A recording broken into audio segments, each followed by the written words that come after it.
And we're live. We're live? We are, we're live. It's Friday. I'm live. I'm live. We're We still made it. here. Oh wait, I don't have a pulse. I'm dead. Shit. Alright. That's Friday next time. Alright, let's see. It's Friday again. That means we're here. So, it's May 1st. Yeah. April's done. We're into May. We're into COVID day number 975, it feels like. And we've got a couple of one returning guest and a special guest in John Dyer. And everybody knows Dax. He's our My Home Group in-house counsel, and he's here to slap me on the wrist when I say something I'm not supposed to. No, that's John's job. That's why I got him Your job to slap me on the wrist. My job to slap you on the So it's wrist. gonna be pass this over. Picking order right here. Pass this down to John. So this gets interesting every week as to how many people we get and how many people we had and so on and so forth. So here's we're gonna do things a little bit differently again, like we did last week, and kind of open it up to discussion. So Kelly is here and she is monitoring the My Home Group Facebook page for any questions that you might have. So if you have a question, by all means, Post it out there. throw it out. We want your questions. I'm just trying to pull it up here on the live thing. So yeah, send us your questions. We definitely want them. All right.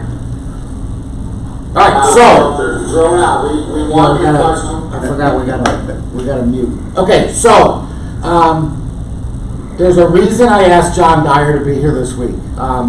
Mostly because he is the godfather of real estate and he does understand things and looks at things kind of from a different level. If you've ever been to one of my classes and heard me talk about the little John Dyer on my shoulder, John Dyer has effectively scared me shitless into being a really good realtor. And I'm not trying to compliment myself. That comes from him. But it's all based on that little John Dyer I have on my shoulder that tells me perfect paperwork and you have to know the contract, and if you don't know what all these different documents say, then really what are you doing? Really seriously, what are you doing in the business? So because of John Dyer, my wife knows that I have a copy of the contract in the bathroom where I go every morning. There's a copy in there, there's a copy in my truck. There's a copy in my office. I continually read the contract and understand each and every part of the contract as best as I can. I'm not anywhere close to John's level, but he provides kind of a spin on what the contract says that guys like Dax wrote with all these legal terms, and then John has a way of twisting that around and making people understand it like if you don't do this, you're pretty much not going to get any deals done. So and that's just being really blunt and honest. And I thank you for scaring the shit out of me for 5 years now. He's been scaring the snot out of me, but it's effective. I've considered beating the snot out of you. We haven't gotten to that point yet. Later today, we're going to see how that goes. But it all kidding aside, right now, it's a perfect time to take John's advice and just read the contract. Just read it and read it and read it, and know that Section 2 says this and Section 8 says this, and know that there's places where you have an opportunity to write what's best for your client in the contract in Section 8, and know the things to say, and know how to handle concessions. And until this last revision of the contract, I had an email from John Dyer that I just copied and pasted every time I had concessions in a deal, because it's everything that I needed to say that he wrote, and I just copied and pasted. Yeah. Now we don't need to do that because they made some changes to the contract. So, and we talked a little bit about that last week and some changes. Dax is also here to answer any questions if anybody has any. I don't see any yet. So let's talk a little bit about, since you're 120 years old and you've been in real estate for 962 years, John, We're 2 weeks older than you. Let's just point that out. Before we get to that question, I just wanted to add something. So those of you that are reading the contract and have questions, there's no better feeling than calling the broker hotline and getting these guys and getting that confirmation for any question that you have, because it feels good to hear from them say, yes, you're good to go. Everything you just did is right. Or, no, make sure you say this. Just like you said, you have that that concession verbiage that he put out there that was amazing for everybody, so. And there's no such thing as a stupid question. Yeah, exactly. Literally, So- there's Yeah, there is. Yeah. The one you don't ask, that I gotta clean your mess up later because you didn't take the time to ask and you assumed you knew what you were doing. Those are the stupid questions, the ones you don't ask. Yeah. I Right, so couldn't- then- And it may end up in Dax's office if you don't ask, and we love Dax, we don't ever want to talk to him. Heard that before. So get the confirmation if you have any question at all, call the broker hotline, get these guys to confirm it for you so that you feel good about, setting out your contract and all that good stuff, so I just wanted to add to that. Let me add one Go more ahead, thing please. too. There are only 2 professionals in the state of Arizona that can write contracts. Oh. That's lawyers and real estate agents. And so real estate agents, what I think John's talking about is, if you got questions about verbiage, if you don't know quite how you want to word something, pick up the phone. Yeah, cool. It's the easiest way to stay out of trouble. Well, here's how I teach it to cover my class. I'm going to use this as an example. If you don't believe you could walk into a courtroom and go, Your Honor, this is perfect. I dare you to find something wrong with it. Then don't write it. Perfect paperwork. You have a fiduciary duty to perfect paperwork. And problem solving is a skill for losers. Wait, is that game still going on every time you say fiduciary? No, That was yesterday? that was yesterday. We got a little game yesterday. Every time I say fiduciary, you have to do a shot. It was a private. I am known for conversation. using that word a lot. No, you have a fiduciary duty to perfect paperwork. And problem solving is a skill for losers. And I say that because it means you let a problem happen. And we work in a business where everything goes wrong is our fault. And you need to practice potentially paranoid, preemptive, prepared problem prevention. How do you do that? Perfect paperwork. I know a lot of P's in my life at my age, so. And peeing for you is difficult right now. So that's really interesting, and I've never heard anybody put it that way, that attorneys and realtors are the only 2 people in the state that can write contracts. Article 26 scares the hell out of lawyers. No, but I love that. I mean, Because it gives how us, good is we that are to licensed to use? practice law in this little finite area, creating legal documentation of real estate. We simply can't get paid for it. Which, by the way, can I jump on that subject for a second? Yeah. Because all of a sudden, and I don't know if it's the people not leaving their houses or whatever, but we're having agents call daily saying, hey, my friend has someone who wants to buy their house. They want to pay me a couple of grand to write the contract. Can I do it? The answer is no. You cannot be paid to create legal documents unless you're DAX. Unless you've got your juris thing going. We get paid under employment agreements, buyer broker agreements, real estate ERs and or property management agreements. We cannot be paid to prepare legal documents. We're not paralegals, we're not lawyers, we're not allowed. Do we create legal documents? Yeah, we have to do them perfect. Because we're typically dealing with the largest amount of money anyone ever spends in one whack. And we're a pretty big deal. Fiduciary is a very big deal. And now, in today's world, we actually have things involved in our fiduciary responsibility we've never thought about. Like, how do you put your client's interest first in the new world order? Because things are being done different. And there's a lot less face-to-face. Give us an example. Pardon me? Give us an example. There are people selling houses to someone that they've never met. They saw it online, they did a virtual, they went by with their FaceTime or whatever, showed them the house, they write a contract, they're making an offer on a house when they've never met the agent or seen the house. That makes your duty to ask questions substantially higher because you're not getting that feedback you get when you're walking around with people or those 15 phone calls. And the more remote it is, the more probing we have to be in our questions to make sure we're representing them correctly, because I got news for you. Misunderstanding over the phone happens to all of us every day. Fortunately, most of it's not so bad that we never know about it, but sometimes we misunderstand. It's like me. I have hearing loss. I'm deaf. I'm legally deaf. And when I answer broker questions, I often ask people to repeat it. And I want to do that because on 2 occasions, I heard something completely different than what they asked, and I gave them really bad advice. I gave them good advice based on what I heard. I just didn't give very good advice based on what they said, and I had to go clean up my own mess. This was years ago. Now the communications are becoming more and more distant. That's really a change, and I see a lot of communications are moving to written word, to email, text, and I think that's fantastic.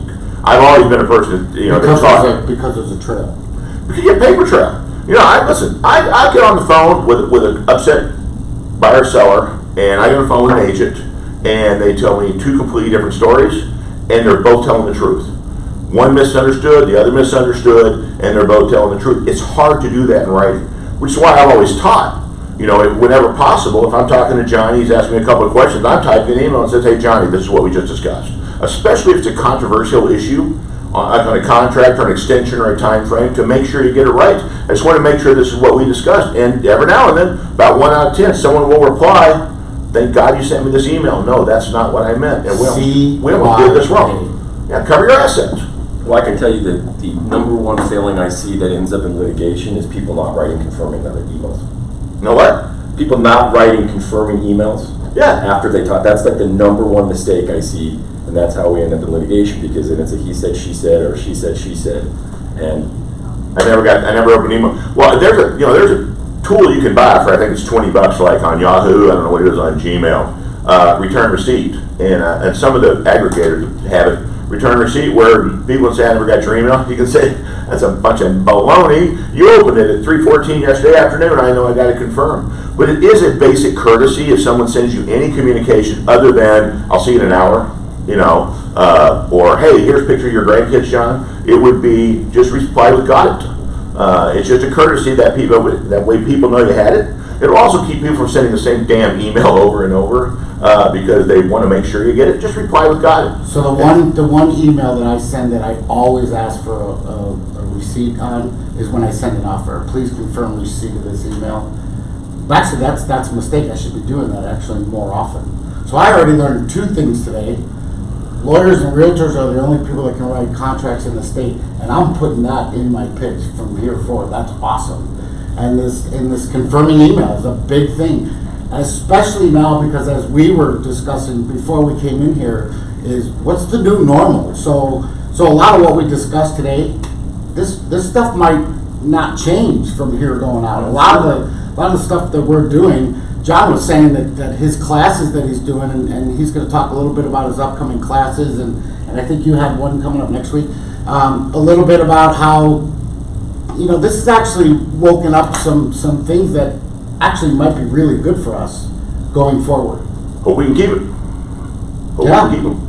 What he's talking about is John Dyer School of Real Estate as well. And I do the CD classes here. As a matter of fact, I'm doing a Code of Ethics streaming class Monday at 1 o'clock, 1 to 4.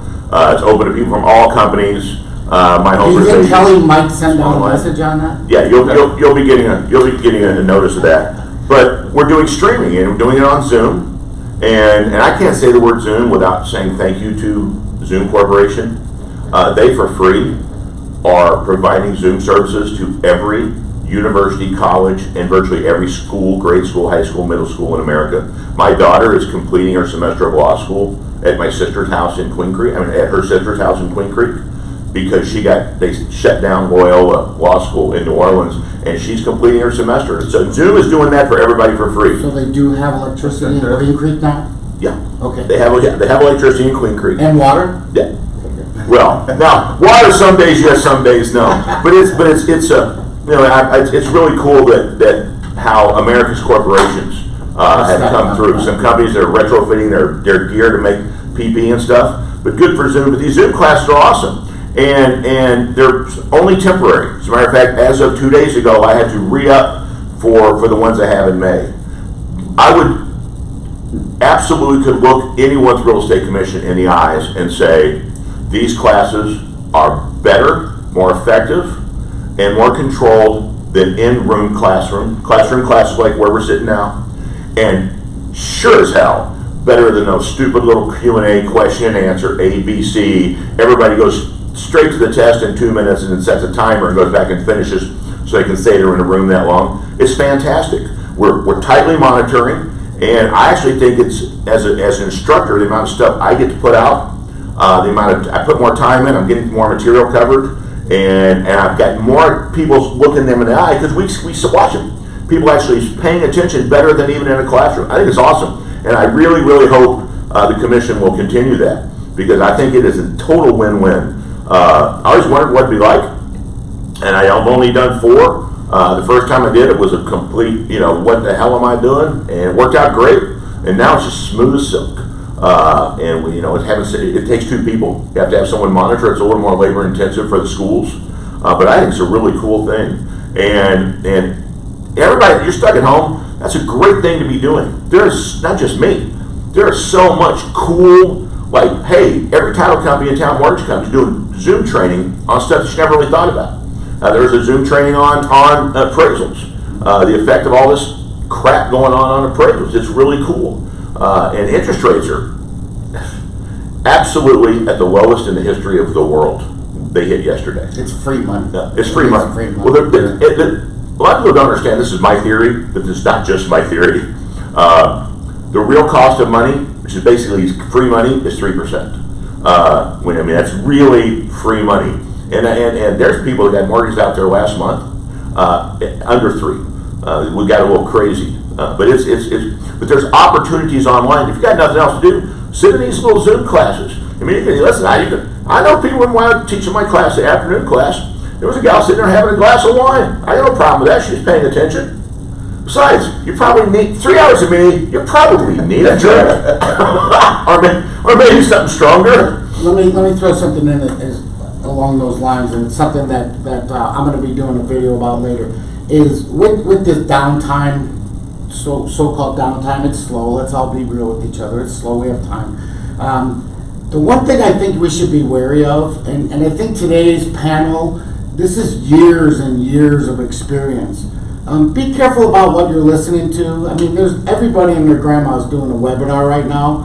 I would definitely go in unless you know that person is qualified to be teaching what they're teaching. Go in with an open mind. This could be someone's opinion class, whereas your classes are flat out facts. This is what the contract says. Your stuff is legal. So one thing that I'm taking upon myself is if I find something that I felt was really good, a webinar or something, I'm trying to share that on my Facebook page with others and just let them know, hey, I saw this one. This was really good. It covered this. So we'll have all that on my home group page. But something else that's happened because of this is we continually tell everybody that we're in the senior wing upstairs. And the senior wing, being serious now, it includes Carl and Sherry and John and I and Neil Brooks. While we may not be the most technology advanced group in the company, what we have between here and trying to figure out how to make it through technology, this has done nothing but help us and really forced us. I couldn't have spelled Zoom if you spotted me the 2 O's before all this. And now I got a Zoom account and I'm learning how to use it. This is going to be part of the new normal. We found ways to make this business easier and better through technology. I have a Zoom coach. Amazing. Absolutely. Her name is Sylvia. Yeah. I still don't. I still know how it works. I heard you're sleeping. I just push a button. I just push a button. I see my face and I talk. She sets it all up for me. So God help me if I actually had to do it myself. Right. It just makes everything more personal too, though. So like, even if you're talking with a client or doing classes, it's more personal on Zoom. So now I try to do everything on Zoom. So it's not Zoom listing appointments. Calls. It's like, hey, let's do a quick Zoom call, and then I can not only see the reaction, I can really form that bond. So I think it's a great tool, and I think you're right. It's going to be a new normal now. And take the technology going forward. Right now, if you're doing showings, you're doing them like this. Put FaceTime on here. There's the kitchen. Oh, you want to see these cabinets? Sure. Let me move over here. So technology has been very helpful through this, and it's certainly I've learned to trust technology and kind of embrace it. Gene Roddenberry knew what he was talking about. Who? Gene Roddenberry, He's a writer. the writer, Data girl named Star Trek. All the things we're doing. I grew up. I'm a Trekkie. I'm a nerd. I grew up watching on Star Trek. Now we're doing it. Yeah, when can we just show up in Chicago? Beam me up, Scotty. Yeah, beat me up. Yeah. Man. All right, so let's get back on track here. So, John, where I was going with my question is that you've seen a lot happen in real estate over 40 years and changes that have come about. Have you seen anything prior to COVID that affected our business in a way like this? And can you talk a little bit about how the real estate world changes and to the better because of what happened. I would. COVID would be my fourth train wreck,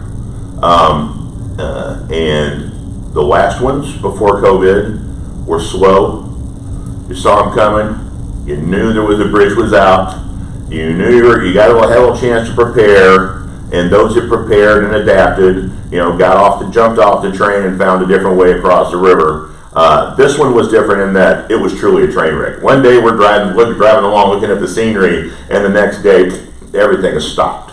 But no, the S&L crash in the '80s, and when back then I was selling apartments, and the apartment market just went.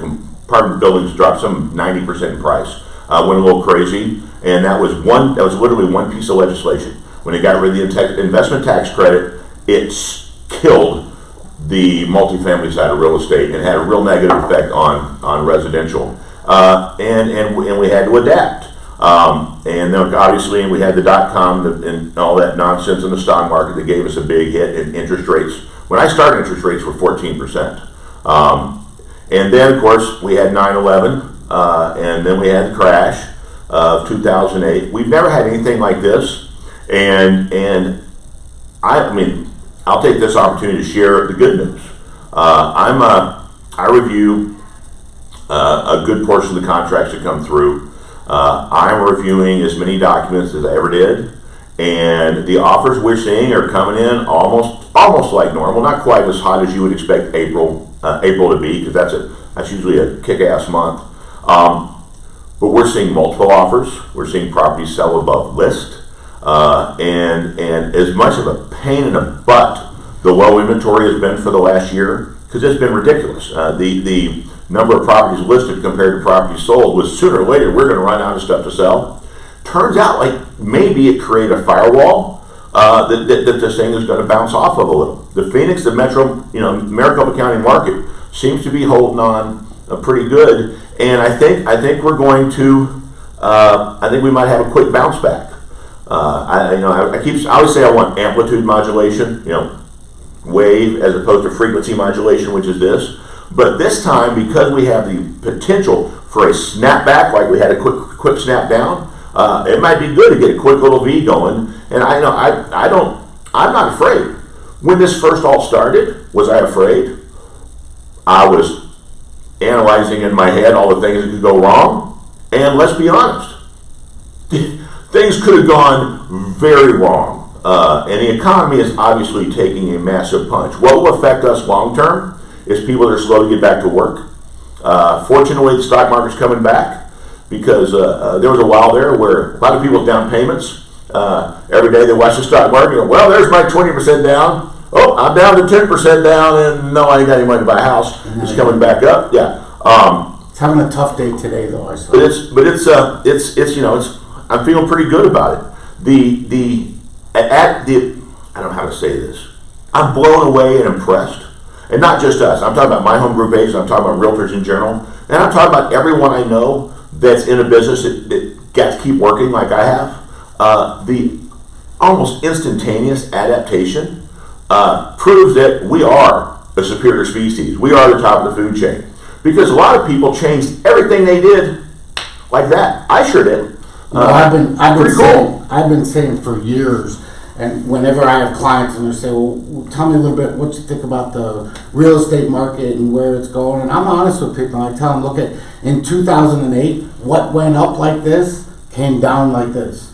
And now, since then, since the recovery, we've shown nice, steady, consistent 3 to 7% growth valley-wide.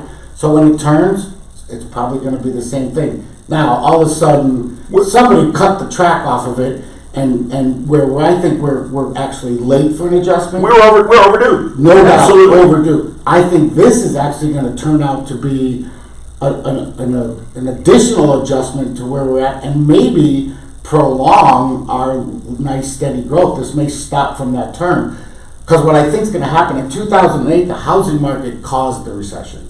I think in 2020, the housing market actually could save our economy, because once this thing blows over, I believe this market is going to explode. And there's a couple of things that I think are really important that people know. And jump in if you agree or disagree.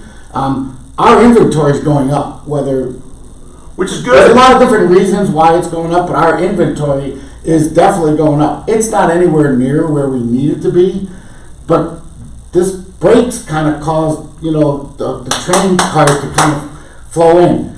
Rental properties, a lot of folks that had rental properties are now thinking, that's 3 months of no income.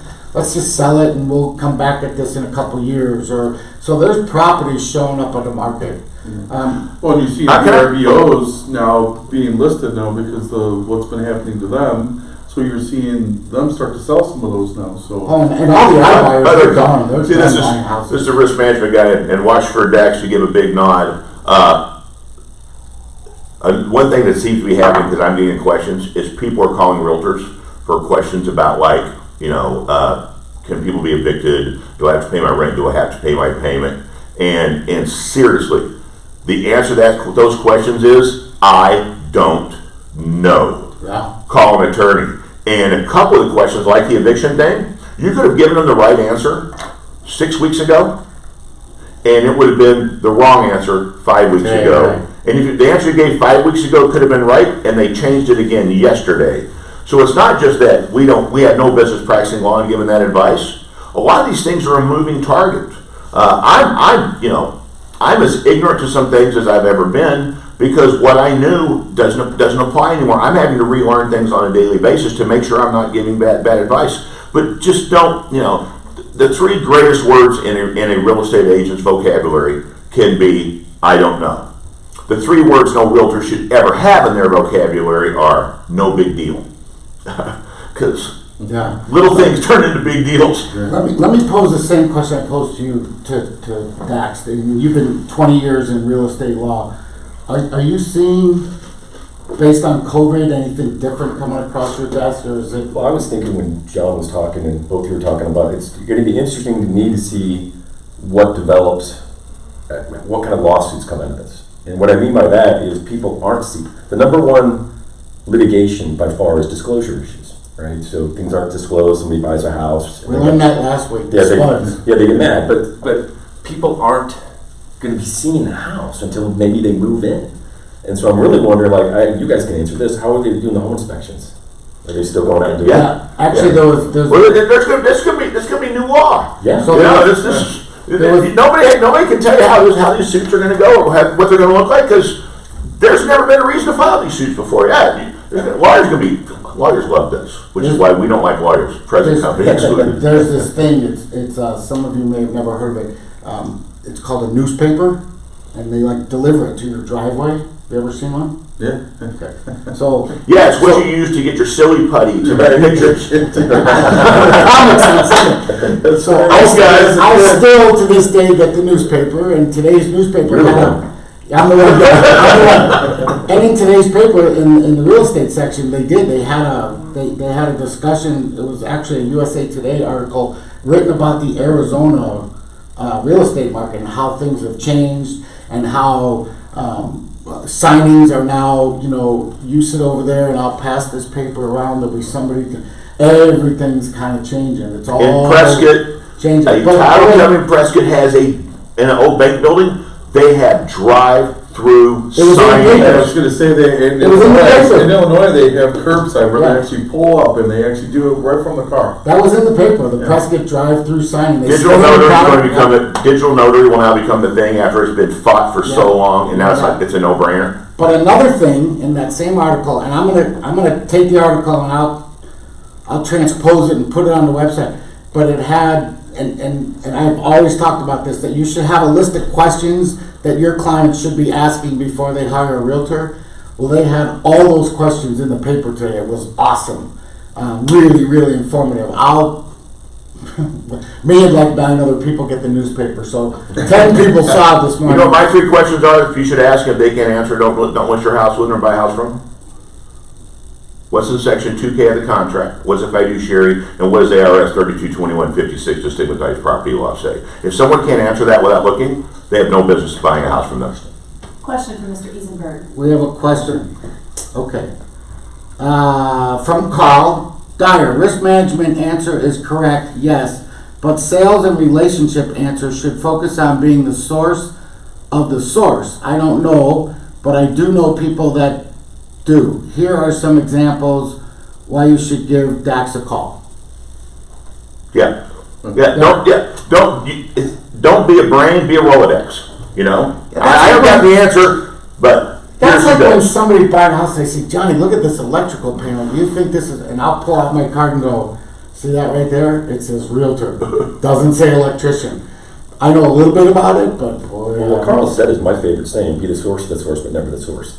right. Be the source of the source. I said, don't be a brain, be a Rolodex. Don't have it here, have it here. And I always call out Carl and the senior wing to come up with some little nuggets of information. All right, so you're thinking that I think no real change so far, but you think I think we're going to see a new breed of lawsuits because people aren't visiting the houses, and we may even get some lawsuits if somebody gets sick. So I think it's just going to be a whole. I don't know what to predict. Yeah. But I also thought back in the day that short sales were going to create a ton of litigation, and they didn't. So who knows? Because no one could afford a lawyer after that. It's, you know, it's when people don't realize that everybody talks about suing, and it's really real estate lawsuits are not that common. And a lot of people realize that people would sue, but simply can't afford it. A real estate lawsuit is not like I broke my leg in your store. I'm going to Lerner and Rowe and I'm going to sue you. Those are contingent fee. You know, they win, they get paid. Real estate attorneys cost retainer fees, and it is somewhat prohibitive. I don't know if that's fair or unfair to the general public, but it's an absolute fact of life. And I love the fact that I get to tell my classes, you know, you're not that likely to get sued. Now, which segues to a very important subject. Before you do that, can I just jump in real quick? Another reason that it is cost prohibitive, if somebody sues a real estate licensee for breach of fiduciary duty, the prevailing party in that litigation does not get to recover their attorney's fees. So if somebody sues us and they spend $100,000 on their attorney and they go to trial and they win 50 grand, they're 50 in the hole. So that's another reason why we don't see a lot of lawsuits. So They're expensive. Yeah. And here's, you know, I'm the risk management freak show in the room. you can take risk management off of that and just leave Just say freak show? Yeah. I don't. We have a thing here called a coronavirus COVID-19 addendum.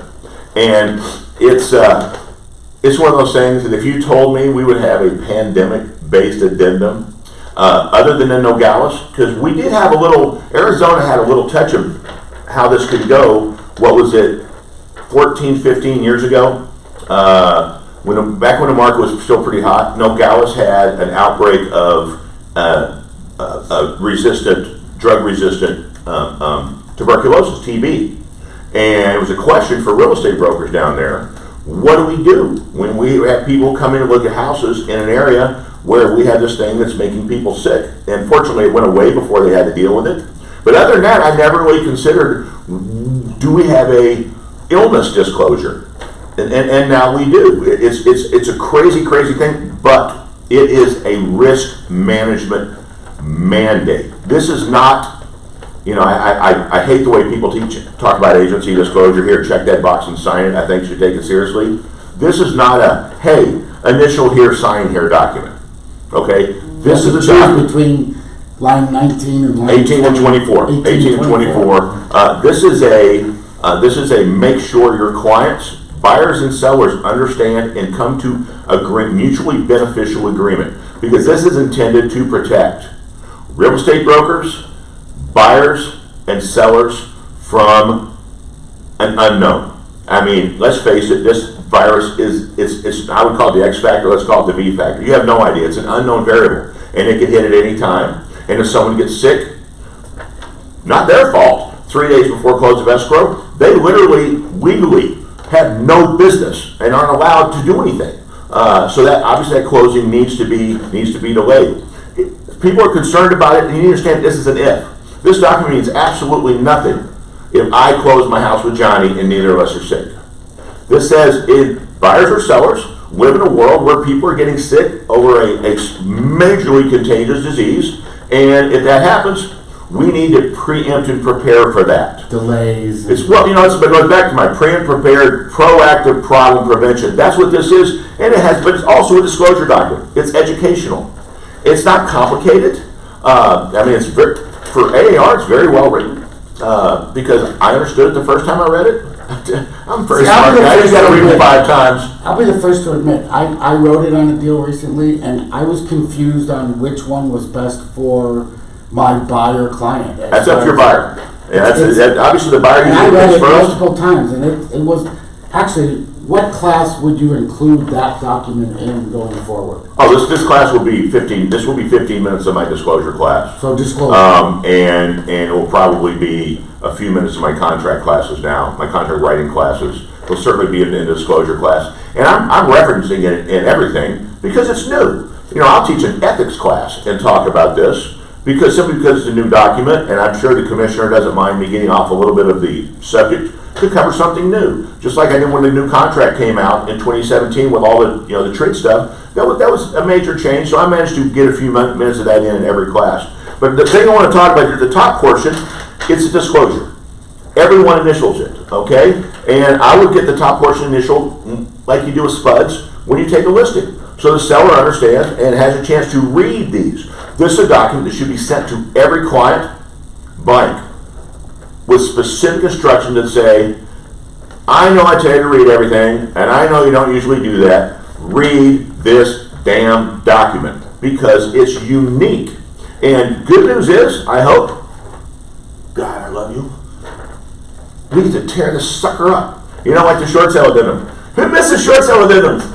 Not me. I look forward to tearing this thing up. I literally used to joke about looking forward to the day we can have a ritual, burning of short sale addendums. You can just all throw them in a pile and have a cocktail and burn them. I look forward to that for this. Until then, though, this is really, really important because how often do we deal with stuff that's life and death, or deal with stuff that involves things that we really know nothing about, which leads to my other point of the disclosure part. They read this. What we don't do? We don't tell them what it says. We don't tell them what it means. We don't tell them the potential. Let them interpret. We don't tell them the downside because we don't know. And if they can't figure out the downside of people getting sick and everything comes to a screeching halt for a little bit, then they're probably too dumb to sign the damn name. A lot of this is very obvious, but this is risk management. The bottom portion is very important that buyer and seller come to an agreement. I can tell you from reviewing, from my phone calls, most people are choosing line 18, which doesn't have the 30-day bump at the end. And the time I would really have people reconsider that and get ready for this, because I'm a real estate broker that always says what I say, talk to your attorney. Get counsel. Would be if someone's actually got the disease or tested positive, I'm going to say something I've never said to a client before. Consult your doctor. Get medical and legal advice, because the medical factors for the first time could have a major impact on your ability to perform on a legal document. That's kind of tricky to me because I've never thought, I say talk to your attorney 50,000 times. I ain't never said call your doctor. Do you think that's gonna open up Pandora's box a little bit for you from a legal standpoint? I think John's right. I think it's a pretty well written document. We had to do something. It's the best we got. So I'll throw something out that I also learned from John Dyer in his class. The buyer advisory is 18 pages. How many pages is the buyer advisory? That's about right. 18 pages. And everybody, and if you're guilty, raise your hand that you just went and went right to the signing page and said sign here. Actually, there's parts of the buyer advisory that I now add initials to. As per your instruction, if it's important to your clients that they understand it, add initials. I would say the same thing on this document. If there's something you really think they need to add, just put an initial on there that's required when they sign. So you're kind of another CYA. Cover your ass and I actually think the buyer advisory is great. So I try to have all my clients read it. It's a discovery due diligence instruction manual. Yeah. It's all the stuff that a lot of people should be worried about but never think about. Most people don't give a real serious thought to your pest control history. And pest control history is crazy. Your pest control history of your house is better than your medical records. It's insane how much they know But if you have someone with certain medical issues, that becomes very, very important. If you have a house with the pool. Now, I have a beef with AAR. I don't know why they did it. They took the initial boxes off the pages. So when you're signing digitally, the only page of the buyer advisor you're seeing is the one that says I've seen all the pages.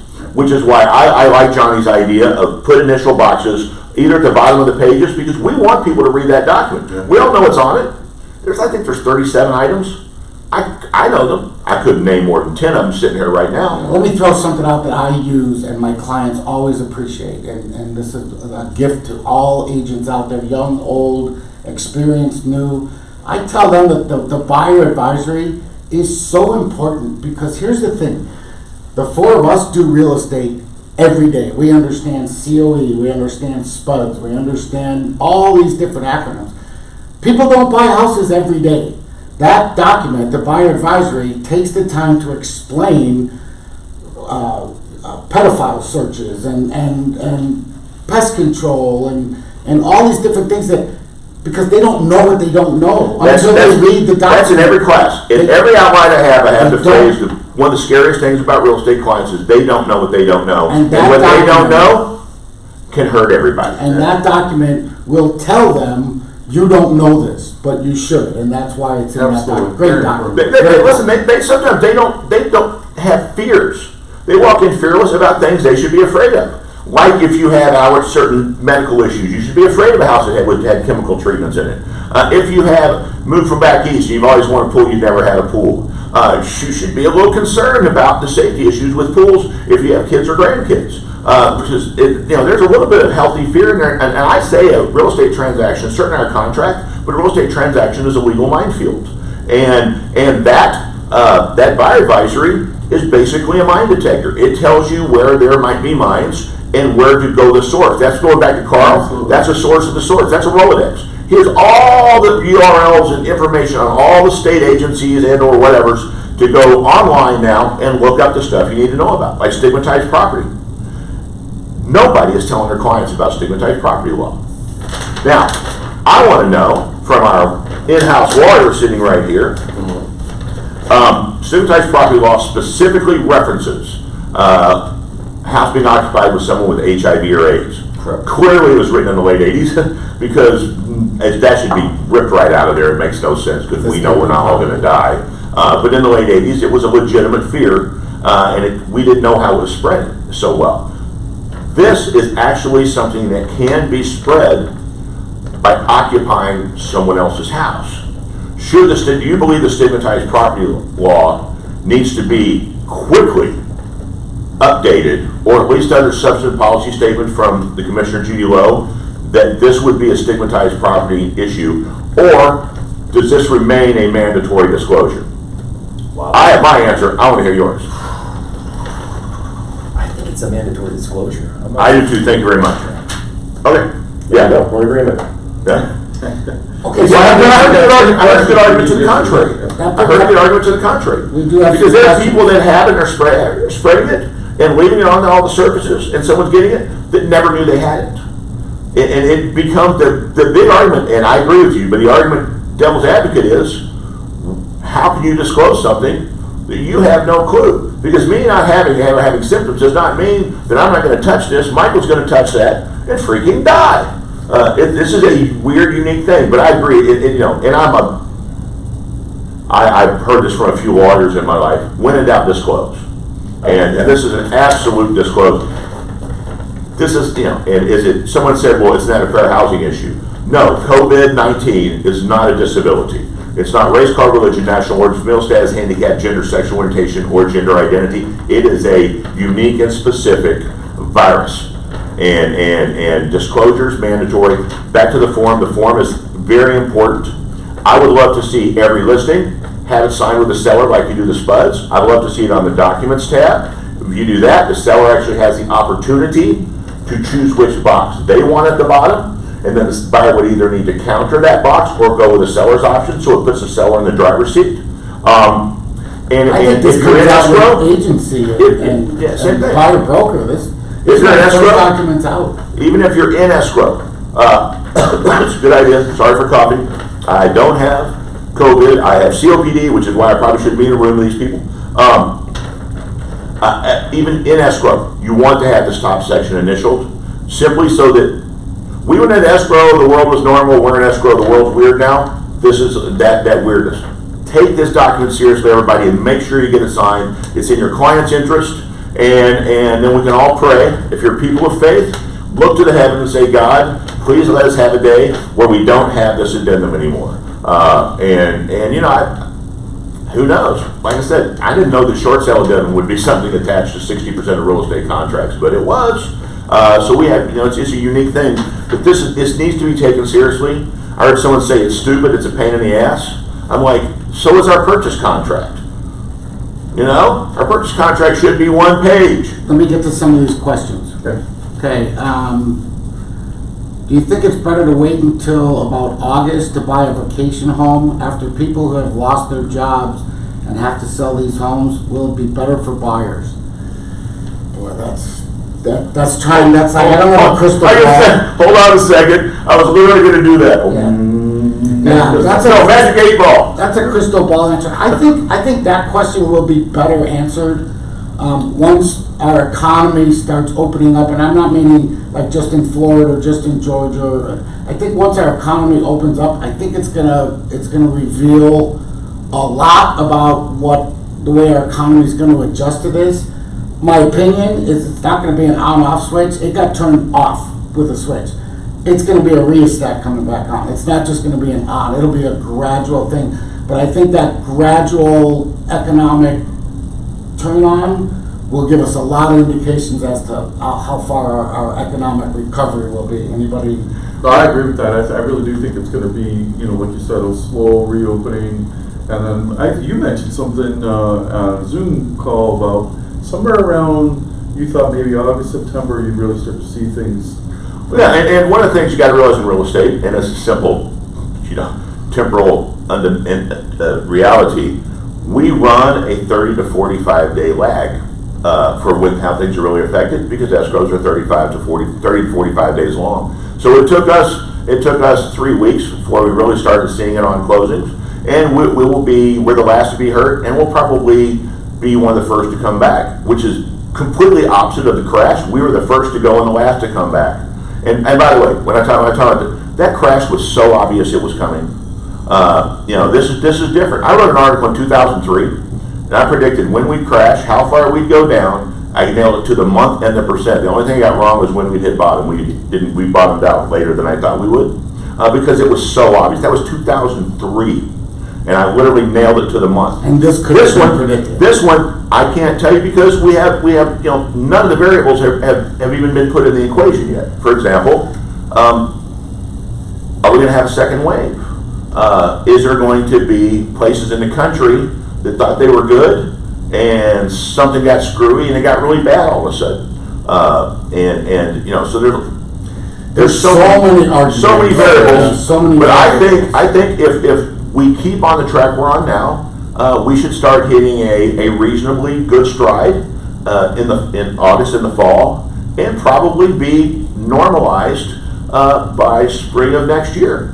There's a lot of ways that you know what can hit the fan, and the real estate market can be downwind between now and then, because we are so subject to macroeconomics, and especially the stock market, because that's where people get their down payment. Okay, I think in final answer to that thing is I think it's too early to predict anything. I would hold off for a little while longer and see what happens to the market. That's my opinion. Johnny's going to write a book acting like he knows, and you're going to have to buy it. That's what he's going to do. Yeah, no books for me. How are you doing pass outs on your Zoom CRE classes? Quick 2-minute materials. Answer. Yeah. Like if it's on the contract, I still everybody have a contract. Okay. My materials are typically on my presentation, so I tell everybody, if there's anything you want from this, screenshot it. Okay. For the record, Zoom classes, if it's CE, everybody, you can't record them. That's one of the problems ADRE would have with it. You can't record them. My stuff's copyright. You can't record it. Make sure if you're on a Zoom class, you get permission before you record, but they can screenshot any of my screens. Okay. Is that addendum required now by my home group?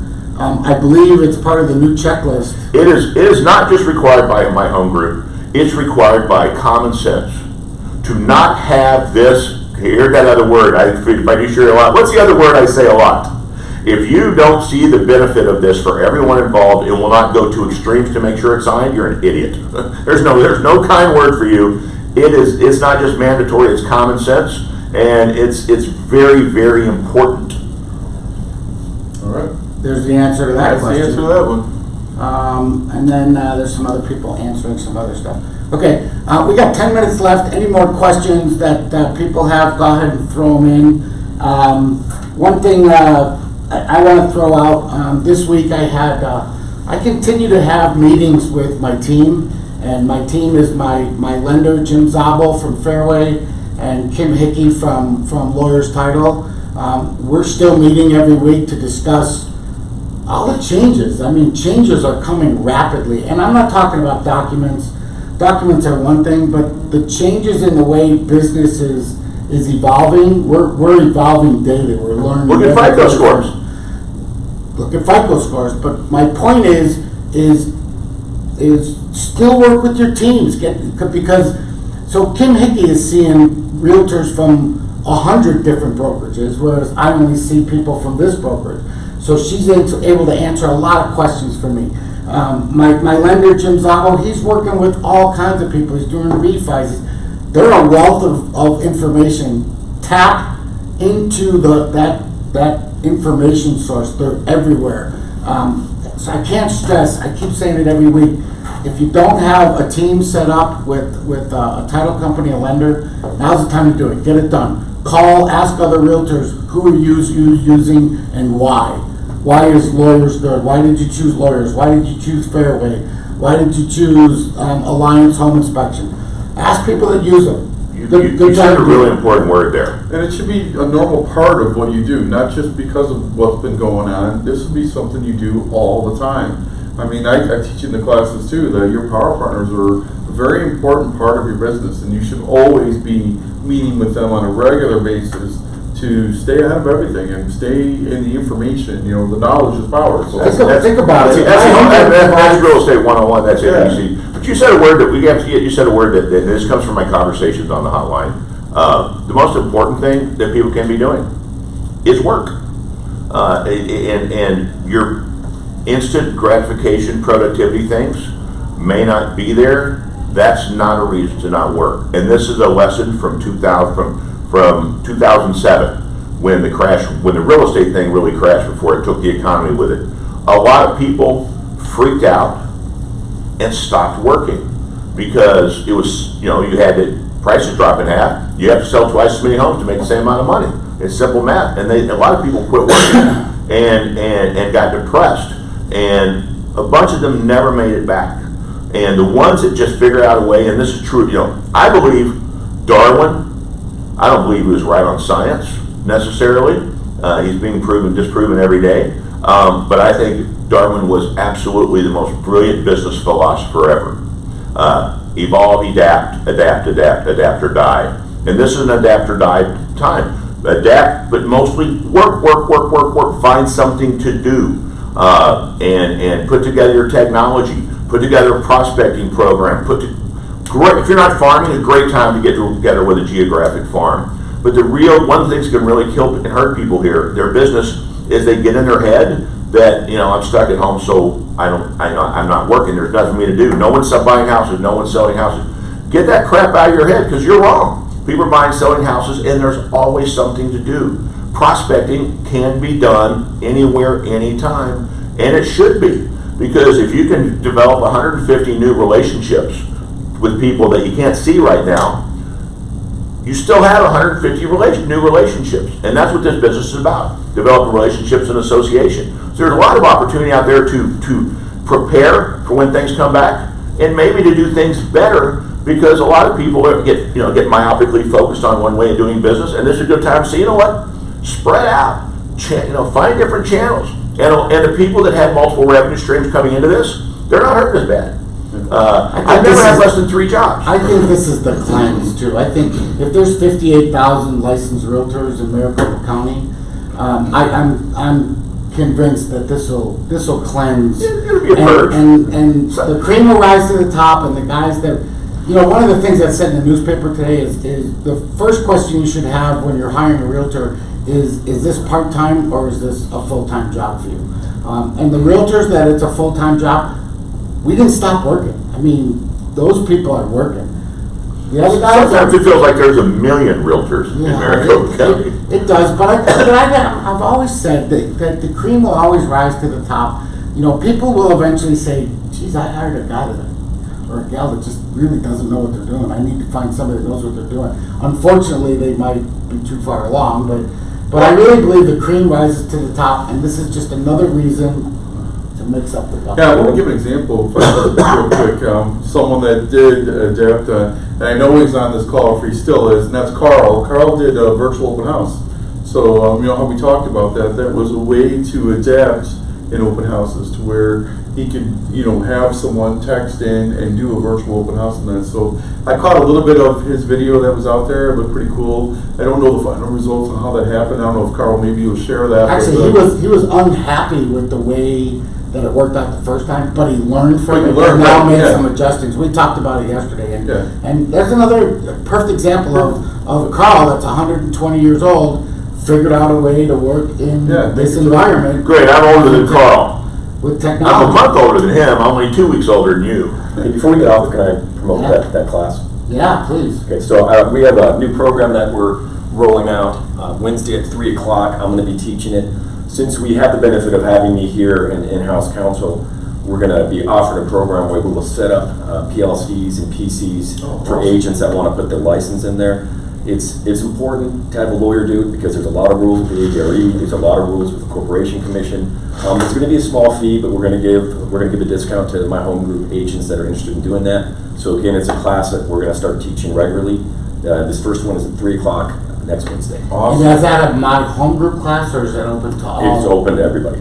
Oh, But the awesome. My Home Group agents will probably give a discount. And the agents I know that have done it themselves, it's taking them at least 3 trips to the Corporation Commission and 3 weeks in longer than it should Department of Real Estate. When you think about what your time is worth, you could hire the most expensive attorney in town, and you're probably still cheaper than the amount of hours you're putting in because you don't get it right the first time. Well, you have to refill this out because you didn't put a comma here. Yeah. Well, the other thing is, if you have to go to the ACC 3 times, you have to file 3 different filing fees. Right. Yeah. So, Yeah. so you I can, did all that. yeah. All of it. So we're excited. It's something that we're really looking forward to doing. Yeah, Yeah. where is that going to be on the My Home Group Facebook page? We're gonna do it on a Zoom. Yeah. We'll do a Zoom. Okay. So get with Kelly. I'm sure Kelly has the information. She's already for that. promoting it. She's already promoting Okay, it. and then John's got CE classes I got coming CE up. class Monday from 1 to 4. It'll be on Zoom. You'll get all the information on My Home Group or John Dyer School Real Estate page on Facebook. It's a code of ethics. You are required to take it every 2 years. This is a unique class because this is, this also satisfies NAR's requirement for taking a code of ethics class as well as getting 3 hours of commissioner standards. For me, it's my second favorite class to teach behind fair housing. And I warn you, if ever I sound like I'm preaching, this is religion for me. I love our code of ethics. I love the preamble. And I think it's something that people need to have a much better awareness of based on the number of ethics complaints that I've seen lately. They're ratcheting up. It's something about the last couple of years, I don't know, but you really need to understand. And some of the rules have changed. So it's I hope everybody can. When's that class? It's Monday 1 to 4. Monday 1 to 4, and it's a Zoom class. It's a Zoom class. Just unlike 2 weeks ago, if you're wearing your underwear, don't stand up. Don't pick your nose. And don't pick your nose. And yeah. So all of these classes are on the back page, on the My Home Group website back page. Yep. I know Kelly throws out 1,000 emails to let everybody. All this information's out there. With that, I think that covers just about everything else. I'm going to throw one other thing out there, something that I've always run my business using the NASA technology. And if you ever saw Apollo 13, which is one of my very favorite movies on Let's Get Our Astronauts Home, their motto is to adapt, adjust, and complete the mission. It's a military thing. It's a NASA thing. Adopt that right now. Adapt, adjust, complete your mission. Get it done. Be smart, be safe, be well. Remember, this is on behalf of the entire staff of My Home Group. We can't be there for you, but we are still freaking here for you. You need us, call us. Yeah. Any That's- questions? No. Any questions on there? Any last things? I think that's it.